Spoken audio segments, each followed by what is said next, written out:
Sister, I firmly believe like we have been circling in each other's lives for eons, and now the world's been just a little bit nicer because we finally connected in this life.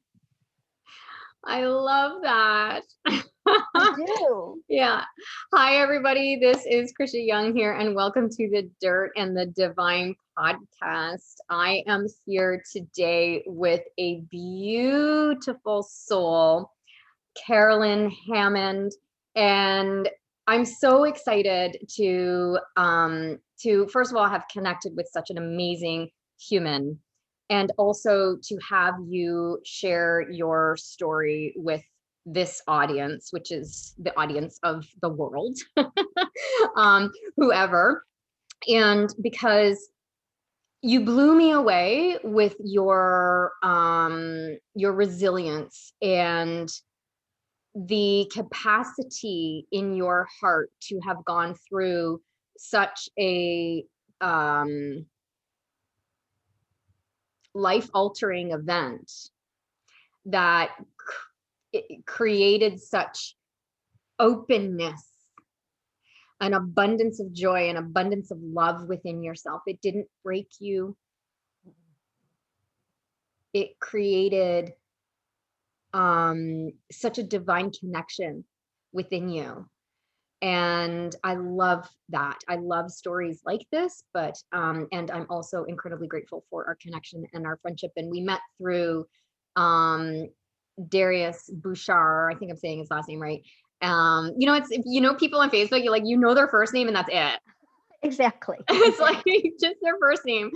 Anyway, he runs a meditation group called Artist Morning, and that is how we connected. And we had a conversation, and I fell in love with you. And I'm so grateful for you to be here. Thank you so much. Well, I appreciate the invitation. And there's some moments I think when you meet people, I love when you can't remember how you met. You just feel like they've always been. But I like it like, maybe like 5 times more when you can remember the exact moment. And I remember the exact moment with you. We were in the meditation and you said the 2 words. You said goddess currency. And I was like, who is this Krisha Young and how do I meet her? So it was like, I just sent you this message. I was like, oh my gosh, I'm going to try to use goddess currency in as many sentences as I can use it in. Yeah. And Yes. it just was this beautiful thing. Yeah. Beautiful thing. Yes. I love that. Yay. Yeah. See, we never know the impact of our words and what we're saying, and like on the positive and the negative side, right? Exactly. Yeah, I love it. So I want to just start for our audience, just to premise that this conversation might be activating or triggering for some people. Thank you. So if you have, trauma around sexual abuse or anything like that, just know that this is going to be discussed today. But we are in such a strong space of love and compassion and forgiveness, and in a higher vibration with it. And so the story, the conversation will be in that vibration. However, I just wanted to put that out there for anybody listening who might have some traumas around that. So, my dear friend, why don't you just start with sharing with us your experience, and then we will go from there. And we'll try to keep this to around 40 minutes if we can. Yeah, that if sounds we good. can. Otherwise, we need like a weekend and a case of wine. So if we just Exactly. start with 40 minutes, we'll eventually get to how it works. That's how it works. Yeah. Well, I what I remember is you setting up, opportunities to come and do this podcast with you, and me raising my hand and say, yeah, let's talk. And then we had the conversation. And of course, you didn't know, you just started asking questions. And then it evolved into the story of what happened to me. Yeah. And I remember seeing the look on your face and me worrying, oh my gosh, is this too much? And maybe I should have said, hey, here's what it's going to be about. Yeah. And so if you're not ready to hear that, then maybe we should table it. So that was actually a learning experience for me. So I'm very glad that you called that out at the beginning of this. So, I am a survivor of domestic violence. Mhm. I lived with a man for 8 years. And I was 4 weeks away from marrying him when I discovered his completely secret life. In fact, I'm 5 years out and I'm still discovering because people send me things Right. more and more about his secret life. Yeah. So that journey set me on this pathway, and we would be back to a weekend and a case of wine. We'd have to, zoom in the FBI. We'd have to have all these guests hosts to flesh out the entirety of the abuse under which I lived for 8 years. So for today, we're just going to talk about one particular aspect of that abuse. And I want to call out that as I discuss this, I use the female pronouns because it's my story. I'm a girl. But I do understand that this type of abuse can happen to men as well. And it can also happen to people in the LGBTQ plus community. So I don't want pronouns to get in the way of the information. I just want to say it's female focused because I'm a girl. Yeah. So one of the things that I discovered when I discovered his secret life was the fact that he had spent the entirety of our relationship putting my pictures out on sites like Pornhub, Craigslist, adult friend finders, without my knowledge and without my consent. And he was offering me up for sex with other people. He would tell people where I was. He would, of course, provide them my pictures. He would list a series of things I would be willing to do, none of which I knew about. Yeah. None of which I understood to be happening, had zero idea.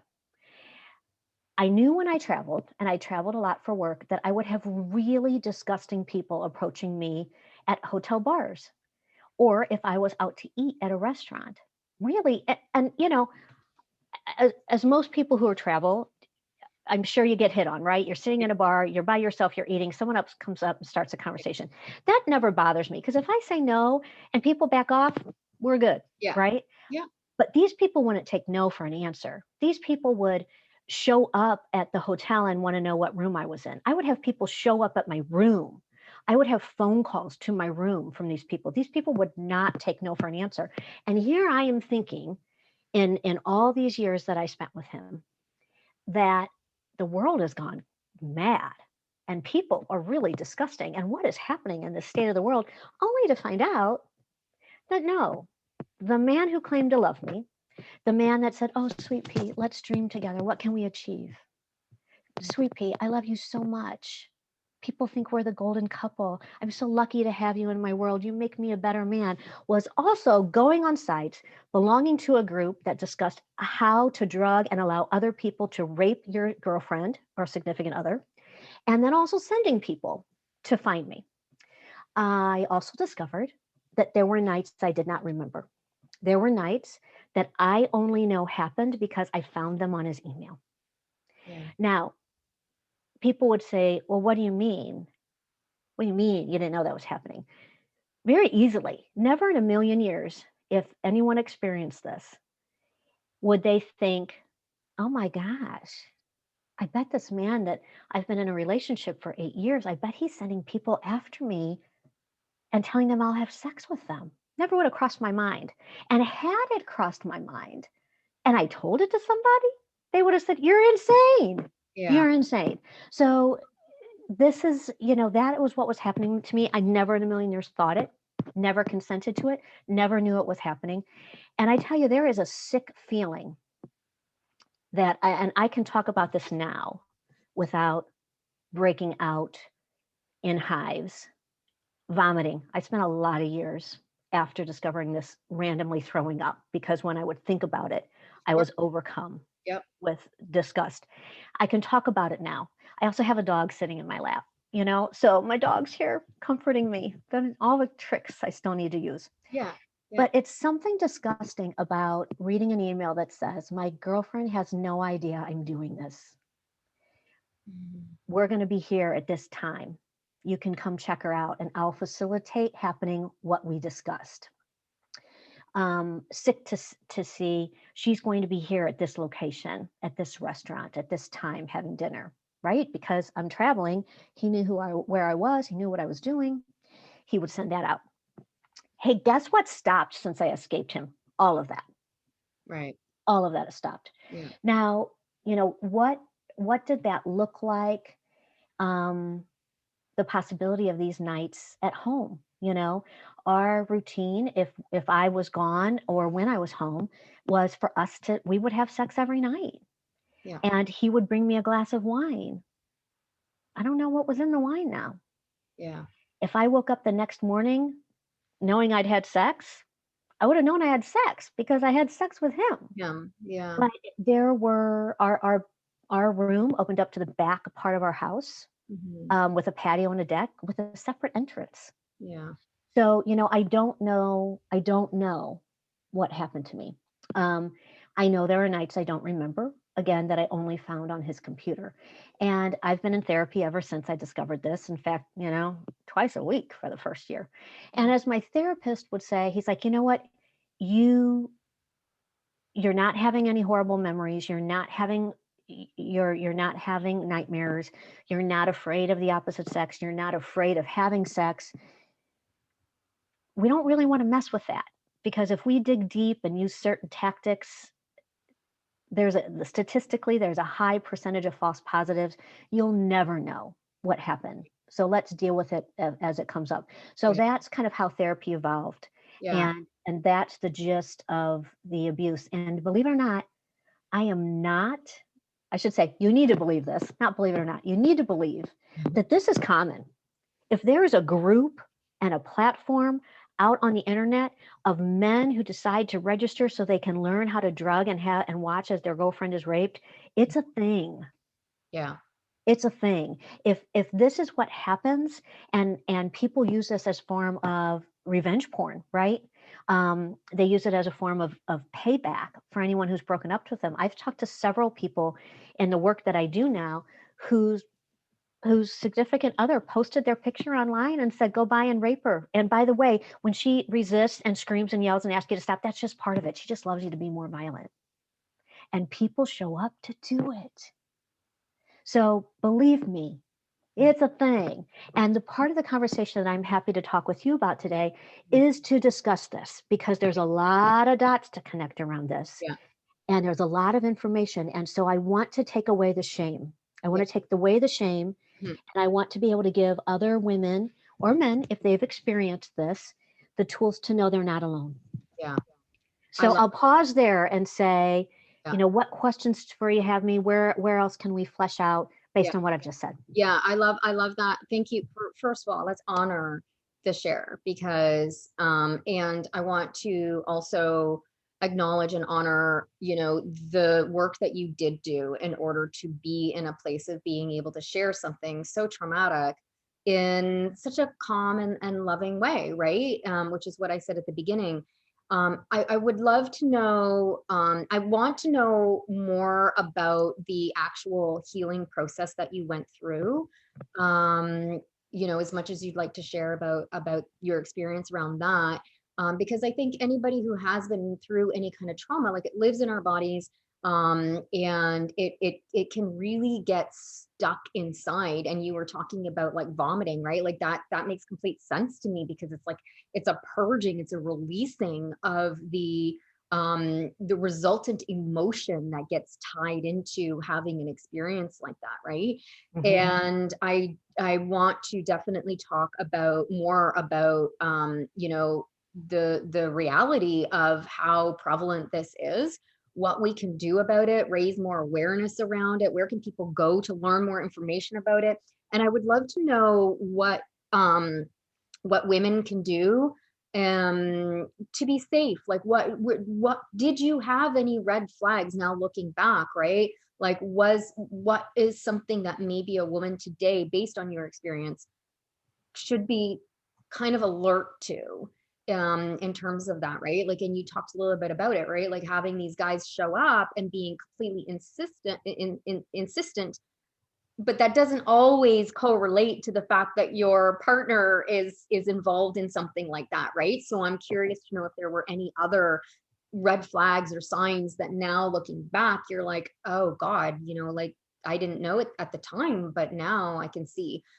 just to help any other, not just women, like you said, to your point at the very beginning, this isn't just women, Right. to any human who is maybe has experienced this or is experiencing this currently. So why don't we start with your healing process, and then we'll go from there.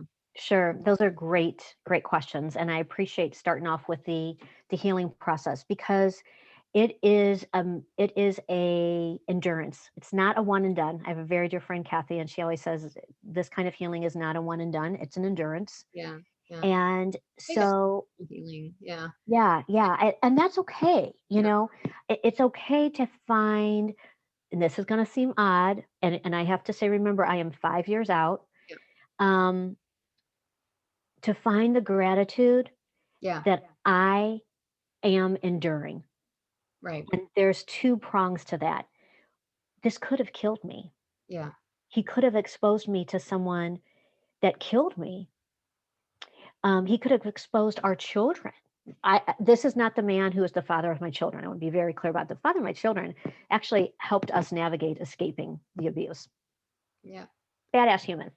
Um, but we all live together, right? And if these people came to my house, they could have shown up at any time, right? I could be dead. I could be dead. So the fact that I get to endure, for me, I will always have gratitude. yeah, Um, the thing that I decided and made the very bold choice, because the thing about me is I do love sex. yeah, I love, I think it's the most fun thing when it's consensual, of course. Let's highlight and asterisk that. yeah, It's the most fun thing to do with another human. I mean, the yeah, smells, the taste, the exploration, the yeah. fun, All of all of it, yeah, all of it. love it, Yeah, love it. me And too. I will be damned if that asshole was going to take that away from me. Yeah, yes. So It's any the work most I, natural thing in the world yes, for us to experience as humans. And yeah, yeah. Okay. yeah. Keep So going. any work I had to do was from that mindset, Yeah, was from, I will not allow him to win on this front. I will do whatever work I am necessary to do in order to heal. The second component, the little like part B of that statement, is that not everybody should be privy. Now, people are going to be privy to my story, right? yeah, But when you're navigating abuse, I didn't lead with that with people. I didn't lead with that aspect because it's scary and it's annoying, and people, I was worried, will any man want to love me? Will any man want to be with me? Because isn't that viewed as like damage, and how did she not know? And then we're back to, how did I not know? Who would ever have thought the man I love is doing this to me? No one. So, but the exact opposite was true. Like as it unfolded, men have thought I am like the biggest anarchist as far as healing and going against the grain and thriving and being a rock star, not yeah, only to fuel and help myself, but fuel and help other people. yeah, They think it's badass, right? So that's amazing to me. And doing that work, that healing, did involve therapy. And something I'd really like to point out is, if you are experiencing this type of abuse, it is violence, it is domestic violence, whether you are in a committed married relationship or you're in a committed relationship as far as boyfriend. yeah. Domestic violence shelters, there's a great app called domesticshelters.org. And they are in Canada, they're in the US. If you plug in your zip code, it will pop up every resource, or whatever code city that you live in. It will pop up every resource available to you in the area. And you do not have to live at a domestic violence shelter in order to take advantage of their free counseling. I Okay. went to free counseling. I Yeah. also happened to have an employer that had an EAP program. Right. And here's what I also did. At one point, when I was, the third step in that healing process is I actually told my employer. And I sat down with my boss and I said, I need 15 minutes of your time. I'm going to keep it to 15 minutes because if at that point, I hadn't healed very well. I said, after 15 minutes, I usually break out in welts and I have to throw up. So let's keep it at 15 minutes. And boy, did that person jump into action. He got me in touch with our employee assistance program, but took it a next step and made sure that my insurance company and the people that were involved in my healthcare checked in on me weekly. to see how I was doing with a phone call. Are you eating? Are you sleeping? Are you having nightmares? How is that going? He had the security from our corporate office call and give me tips on how to check and make sure what had someone tried to break into my apartment? Had someone tried to break into my car? What are things I needed to know and look out? Now, you might have an employer that you don't feel comfortable with that. But if you do, then that was something that worked for me.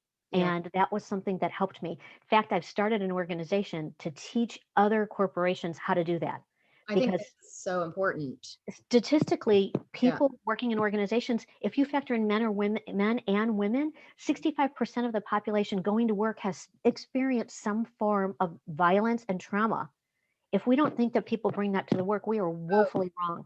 So we have training and resources that help organizations know what to do okay. when they are confronted with that. So those things um, helped me. Those things, talking about those things, Yeah. um, helped me start to heal. And actually, the more I talked about it, the less shame I felt. Yeah. And that was huge. Yeah, I think that's a big point because like just talking about it, talking, that's been my biggest experience with working with women, or people for the last few years is when they have shame around whatever it is that they're experiencing and going through, and when they start to talk about it, it it just disappears. Like the Yes. shame just starts to kind of like go away because it's like, oh wait, first of all, they're like, oh, I'm not the only one. There's other Yes. people who are experiencing this.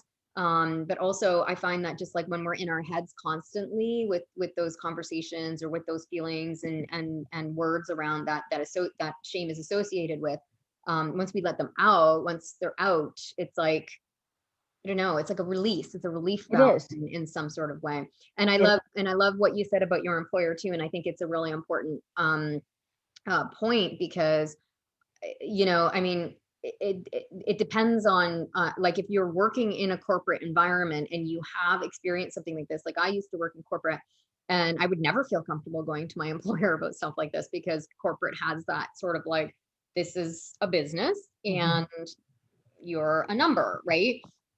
So I love that you broke that and didn't care about that paradigm and was just like, listen, like my healing means more to me than any of that bullshit. So I'm going Right. to tell you because I want to heal from this. Exactly. Yeah. Exactly. So I Yeah. think that's the prevailing message here is that you wanted to heal from this. You wanted to heal. Yep. Yeah. And that's that. I always imagine I'm a big on visuals. So I would imagine the easy button, you know. Now the easy button to hit would be to have continued to stay in bed, eat Yeah. bags of potato chips, and drink bottles of wine. That would have been really easy to It's do. very easy to do that. The harder thing was to get out of bed. You know, and you and I were talking before this, and I'm wearing lipstick, right? There were months after I escaped that I would smell something and think, "What smells?" And then go, "Oh, that's me." Like Yeah. I couldn't remember when I took a bath. I never was. I was not taking care of myself, so I put on lipstick every day to remind myself that even if it's a little step, I am worth every little step that it takes to heal. Yeah. And even the only thing on my face right now is lipstick, Yeah. but that is my investment in myself, as tiny as it is. And doesn't it feel great to go to like the local store and pick up a $7, thing of lipstick? And I've got 32 of them now because Yeah. depending on my mood, depends on my lipstick.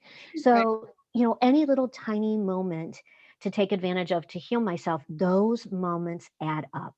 They do. And I'm also a visual person. So I would imagine if I was filled, because I got to be honest, it went from sadness and fear, and then rage came in. Yeah. If those were all consuming of me, Yep. then I would imagine all of that feeling from my toes to my ankles to my head to my soul, rising up to the top of my head and just circling around my head long enough to take all that anger, all that sadness, all that fear to really rise up out of my body, and I would send that ball of crap, of bullshit, west across the United States and have it land in Napa. And I would imagine that fabulous bullshit fertilizer fertilizing all the grapes for the best wines. and I would do that. If I had to do it 4 times a day, 5 times a day, I did it 4 or 5 times a day, because I needed to get it out of my body. I needed to be able to keep doing those little tiny things every day that brought me healing. Because remember, we're talking about one aspect of the abuse of 8 years. There is more. So I had to do that Yeah. over and over and over again. Yeah. And that was another part of my healing to take place. What you just said is so significant. Like, I just want to, I really want to pause on it, because a lot of people don't understand the impact of energy, Hmm. right? And, we being part of a meditation community, but also just like, being understanding consciousness and love energy, and like energy as has a form, it has a shape in a way. um and when it shapes or forms as anger or sadness or whatever it is, right? I love what you said about recycling it, because generally, like how you recycled it, right? Because generally the idea of using energy like that in that way is to allow it to come through your body and feel it, right? Have the sensation of the anger or whatever it is that you're processing through, and then it's like breathing it through and burning it out as it goes out, like around and then back in again, and it comes in as something, fresher or more powerful or whatever it is. And you just keep that, that's the kundalini, right? You keep that Hmm. that cycle of energy going through and around and around. I love the idea of, because energy will get out there. Hmm. And so being hyper intentional with it, and bringing it into a lump and bringing it somewhere that it's going to create more beauty in the world, because who doesn't like Napa Valley wine? Exactly. Right. Exactly. So that ball of energy could have gone anywhere, right? We can send that to anything, anywhere around the world, knowing that yes, it's anger that you were sending to the grapes, but it's energy, and it can be morphed, right, into something that's way more bountiful and loving. And who's to say anger is a bad emotion or a bad energy anyway, right? It's part of Exactly. who we are. Exactly. I love that. I think it's a really beautiful visual for us to like use that and put it into something outside of ourselves to create more bounty in this world. So thank you. Exactly. And you know what? I went on a trip with a girlfriend and she knew that was my process. And we went to Napa and I couldn't wait to get there. I couldn't wait to lay on the ground of the grapes that I fertilized all the way right from the middle of the United States. And so my girlfriend Chris knew what I was doing. And I ran out and I laid on the ground and she laid next to me and we just spread eagle, almost like, you're making snow angels. We did that in the ground. And she just said, I'm so glad you made all of this beautiful. And Oh, I thought, oh, thank you for, I mean, how amazing to honor me and the process of such pain and sadness and anger, and to realize we both knew we made these grapes. We made this beautiful, she made this beautiful grass. She made these beautiful grapes. She's like, Carolyn, this is so amazing. Thank you for doing this. yeah. I Oh, love that. yes. Love Yes. it. Yeah. Oh my God, that's so great. So the therapy helped, Mhm. the energy work helped. What other healing things did you do? I talked my way in the lipstick, yes. Yeah. I talked my way into every single doctor's office. Now, I've been in healthcare sales for almost 3 decades, right? But there are certain divisions of healthcare sales I have zero knowledge about. One of them would be infectious diseases. But I know how to I know how to navigate a physician's office. So I talked my way into every top infectious disease office. And I've given this counsel to other women. Because what happens in these situations, especially when you have been in a relationship, and without my knowledge, without my consent, the person that I was involved with was having sexual relationships with men and women throughout the entirety of our relationship. I did not know this. Mhm. Again, found it out. So then you have to go to the doctor and be brave enough to say, Okay, check me for every single sexually transmitted disease. Yeah. And so I talked my way into those offices to say, tell me about what this means based on what I get back as a diagnosis. And what I learned during that wait time, because otherwise I was going to go crazy, is two things. But again, we're back to two things. It's really important to talk about it because, and why you're there. I went to my first office and I had come straight from work. And so I was dressed in a suit, high heels, full makeup because I was showing up at work. And the young woman who was checking me in and walking me through the process, she said, "So how are you? Why are you here?" So I had to tell her. And she started to cry. And she said, "You, you, this, you're here for this?" And I said, "Yeah." And she said, "Oh, me too. Me too. I was in love for 4 years and I found out he cheated on me the entire time and I had to do this too." And I thought, this is why, because this crosses every single socioeconomic line, every race line, every anything line. This happens to people across the spectrum. There is no stereotype of to whom this happens. So talking about it again makes other people feel so less alone in the world. The Yeah. other part of that is the more I talked about it, the more people that I knew in my life who I had loved and adored for Mhm. years shared their stories with me Yeah. that I would have never known about. Right. And so what I learned basically is, brothers and sisters, let me preach. Unless you are a virgin and you have had sex with only one other virgin your entire life, you got something floating through your body. There's 200 plus kinds of viruses out there that can be transmitted sexually. And guess what? Most times your body deals with it and Right. you never know. You And never know. this is important in the context of what we're living in now as far Yeah. as a pandemic. Yeah. The shame associated with that Yeah. should not be there. Yeah. The blame Mhm. should be something that you could have had it stored in your body forever. Yeah. You could have a false positive as easily as you can have a false negative. Yeah. So when you have the top people in the country, like respect, like I got in to a place that I had to appear before a board for them to discuss my case. And they all said, "We don't worry about this. You shouldn't either." So when things started to come back and I was healthy in ways, um, beautiful. It was beautiful. Got lucky. Yeah. I have to acknowledge here and pause that there are people who experience this type of abuse that do not get by as fortunate Yeah. as I did. And so one of the things that I'm going to make an offer for is a list of resources when you're in that lane of the highway of healing. What does that look like and where can you go? Yeah. Yeah. I appreciate that. We'll put that in the show notes.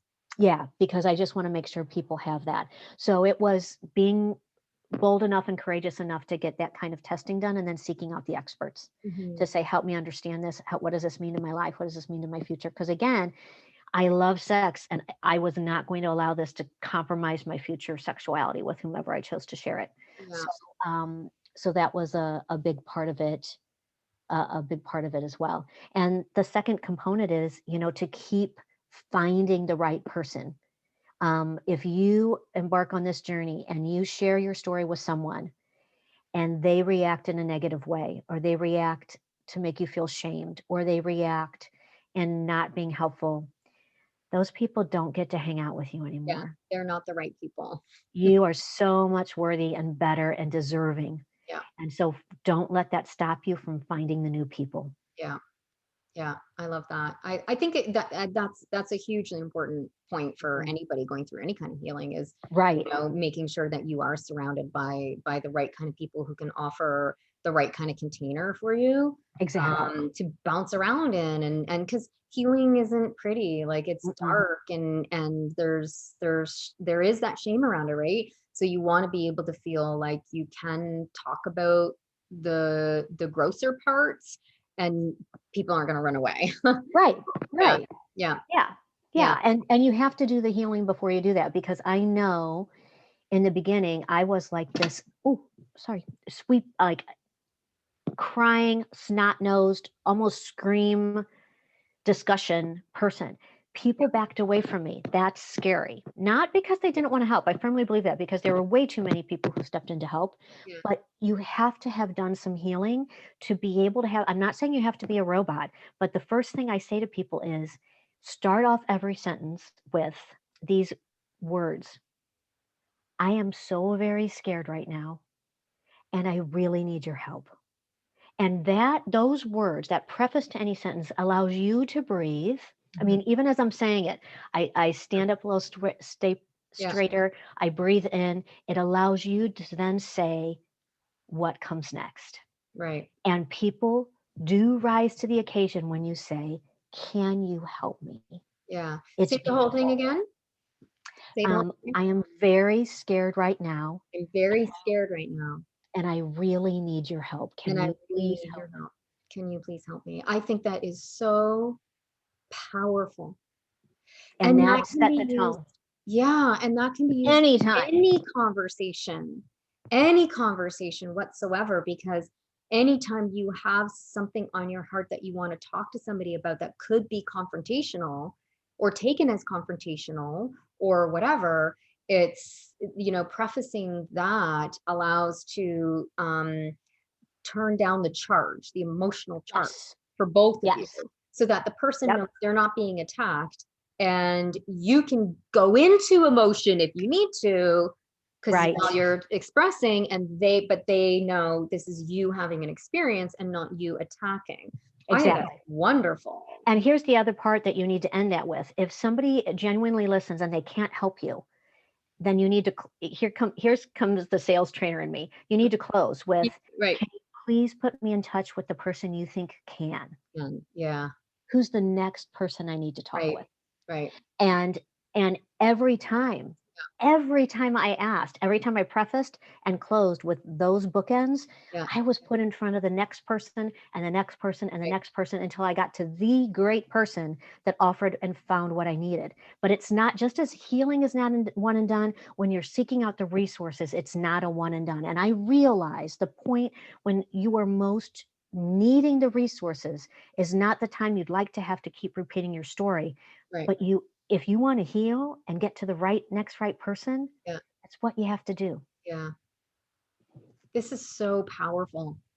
Thank This is so you. powerful because it's giving people almost like a roadmap to healing, right? Mhm. Like really like a beautiful structure of preface questions, ending, closing questions, ways in which to deal and handle the energy, permission to talk about it, permission to go to your you know company or boss or whatever, right? Like, there's so many things in here that you did that I mean, I'm just in awe of that, because I don't even know, like, I don't know if I would have that ability to be able to be so almost pragmatic with my healing in a way where it's like, nope, we're gonna heal, and this is the first thing and the second thing and the third thing, you know what I mean?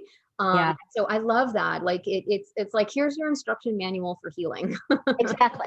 Yeah, Exactly. yeah, Yeah, this and is that's the perfect. goal. That's the goal. I'll have another free that we'll put in the meeting notes, Yeah, download that people can access. That, that would be amazing. yeah, I call it the ladies who launch, right? So it just gives like the Great. first easy step.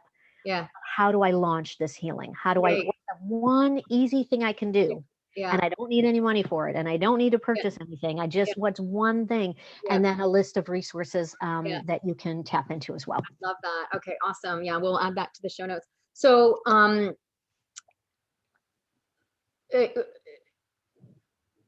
what were the red flags, if any? Mhm. And we'll close it out with this. What were the red flags?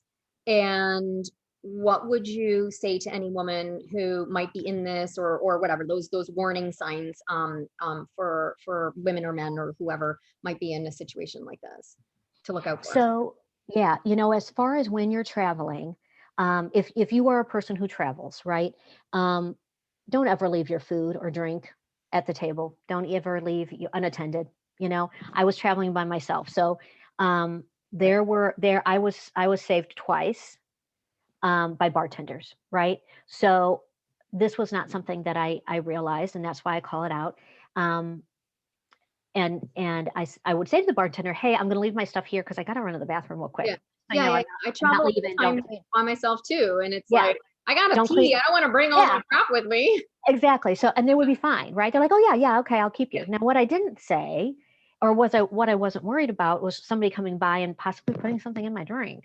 Right. And there was a moment when I came back from going to the bathroom, and the bartender and waited for me to come back, and took my drink and took my food, and she said, I swear to God, I think the guy who came and sat down as you left leaned over and put something in your drink. She's like, I didn't want to take it away because I didn't want to be obvious to him. I don't know how we handle this, but I'm taking your food and I'm taking your drink. Now that guy didn't leave me alone. Didn't leave me alone. So now we're into the red flag, right? Because I'm thinking, creepy guy. What? A friend came up and said, dude, obviously she's not interested in what we were promised. We need to go. Oh, wow. And at the time I thought, well, they've got me confused with somebody. Right. Right? Again, I'm not thinking the man who claims to love me sent these two freak shows. No, you didn't. Because there was no connection there. There was no connection. So there's two red flags, right? Don't ever leave your food. Yeah. Go to the bathroom before you sit down. Right. Let the bartender know, right? But they're busy. You can't count on that they won't notice something.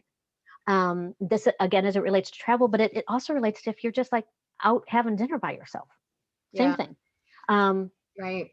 That should have been a red flag. Yeah. Like, why would somebody say that? Now, you can make an argument. Should I have gotten security? Should I have done all these things?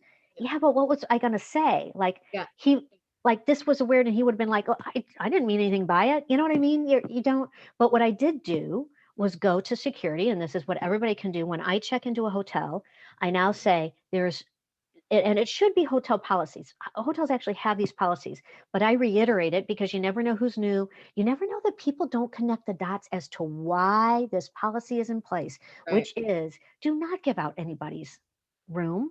I don't care if somebody slips you $50.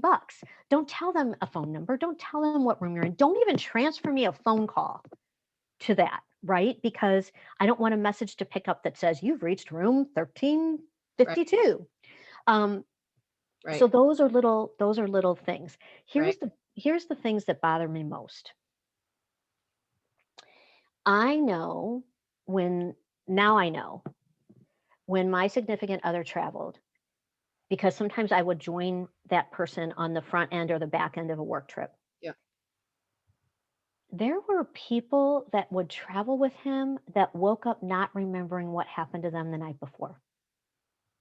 Again, is that anything that I would have connected to? No. But now, knowing what I know about this person, there shouldn't be that kind of pattern in the work group traveled in.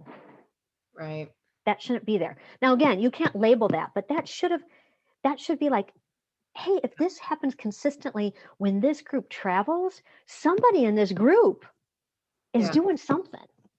Right. So that's a red flag. The other red flag for me is the number of times I was with this person that I would have had maybe one drink for the entire night, and I got so sick and so intoxicated I would have to be helped out of the facility. And I had but one drink. Now, I would have chalked that up to, oh, I hadn't eaten enough. It hit me the wrong way. Maybe it was too strong. But for that to have happened to me a half dozen times during the course of our 8-year relationship, that should have been something's wrong. Like, who am I hanging out with these? Who are the same people I'm hanging out with every time this happened? Well, for me, it was one person. But I wasn't putting that together, nor would I have ever thought, well, he's getting my drink. He's putting something in my drink. But that's a red flag. That's a very big red flag. Especially if you know your tolerance level a little more than that. Yes. Right. So that's why it does, there's the fact of I can remember that night. I can remember those nights. Yeah. So I was with it enough to remember those nights. The nights that I discovered on his computer that I don't remember, I have zero knowledge of. I would have never gone to an event. I would have never known I had attended that event on those particular nights. So there's the difference. So if you're in that situation and that happens, that should be a little bit of a red flag as to who you're hanging out with. Yeah. And if you can see a consistent pattern, well, I'm always with this person, well, then you Yeah. don't drink at all, or you only drink out of the bottle that you brought, or, you don't leave your drink again. And this, Right. I say these things because these are the things that spring up after I knew. So it's hard because I want to say these things after I knew because I want people to be aware, but yet I don't want folks to live in this environment where they are worried for the rest of their lives Yeah. about things. So there has to be a happy medium. But Yeah. if something has happened to you consistently, Yeah. then that's a cause to step back and say, oh, well, wait a minute. Yeah. What's going on here? Yeah. It's not Because just paranoia. right. Yeah. Guess what? It has never happened again since I escaped. Right. So if you want to look at it that way, what are the things that have stopped happening Mhm. once I escaped? Those are the things. Yeah. Does Right. that make sense? Yeah, it makes complete sense. So you were not like you stopped being harassed when you're traveling, and there were no more sort of like blank nights for you or anything like that. I have a follow-up question Hmm. about him specifically and any red flags with him in the relationship itself, like in your intimate moments, like any behaviors of his, like he obviously has like a something, some sort of thing, whatever it is, right? For him to do something like this to another human, right? So Exactly. did that show up in any other way that now that you're here, you can look back and go, oh my God, like that was bizarre behavior, but I never put the two and two together. Yeah. Yes. There were times when he would comment about, other women or other men, even, and the attractiveness to them. And um, I always thought that was weird, right? But he'd say, "Oh, you're the one I love. I'm just a commenting, right?" Maybe maybe people do that in a relationship, but I just thought that was always weird. Right. Um, in the instances where I found out when there was traveling that other people had woken up and not known where they were, they had missed meetings, some had even left and gone home after those nights.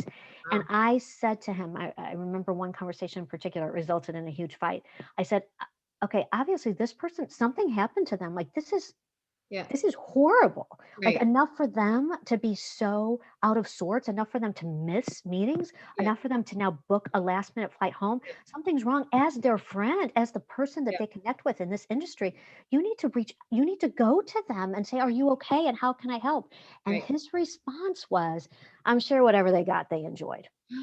Oh, wow. Okay. So Yeah. that resulted in a huge fight because I was like, Right. what the hell is wrong with you? Yeah, I mean, right? Again, I don't know. But for him to say, I'm sure whatever they got, they enjoyed, Right. not cool. Yeah. Not cool. And Yeah. so those kinds of instances now I look back at times and vacations where we were with other couples that we had met and the male of the other couple would be extra flirty and extra like attentive to me, kind of weird, right? Um, Mm. he had told them that I would be willing to have sex with them. I find that I just discovered some of that the past week. The amount of people he had said, "Hey, I can get Carolyn to do this," without my knowledge, without my consent, and without me and knowing I would never have agreed to do those things. When I talk about me loving sex, it's because I'm in a monogamous, committed relationship, Yeah. Yeah. right? In my boundaries Yeah. and consenting. Yes. Yeah. It's not anything else. It's nothing else. Yeah. Yeah. So those are red flags I look back now. Again, things I never would have thought are connected, but things now that because I know what I know about this person, Mhm. yeah, that's weird. Yeah. Yeah. And it's amazing. And I wanted to bring that up because most kind-hearted people tend to push aside the red flags, right? Mhm. There is that like, no, it can't, no, no, no, no, this person's too amazing, this person's too good, like they would never do something like that, it's paranoia. Or it's that fear of speaking your truth and confronting that person, like, hey, are you doing this? And for them to be like, what, you're whack, right? Like having that truth come back and slap you in the face or whatever, and risking the destruction or the dissolution of the relationship or whatever. So there's a lot of reasons why we ignore red flags, right? And then also there's that, like, it's like red for you, it sounds like what you experienced is red flag over here, red flag over here, but they weren't together. Right. And if they had been together, then you would have been like, oh, okay, something's fishy here. But they were so separate for you that you couldn't, there was no seeming correlation, because it was when you were traveling. He wasn't even with you. The only correlation was when you were associated with him on his work trips and you got a glimpse into that, you know, but even that, because it was somebody else experiencing it, it was like, do these people like can't hold their drink or something? Like what? Yeah, exactly. Right? Like it's there's a feeling, a buoyancy of innocence around it, rather than that nefarious, like, oh, something bad is happening, you know? And again, not connecting it to your partner, that person. I love that, like, you have been so open and vulnerable sharing this story, because it's not an easy one. And I know we haven't gone into the steps of it. In the interest of time, like you said, you know, we need like a whole weekend and a case of wine, some of that Napa wine, and that's right. That's right. I made that shit. So well, I want to close it off.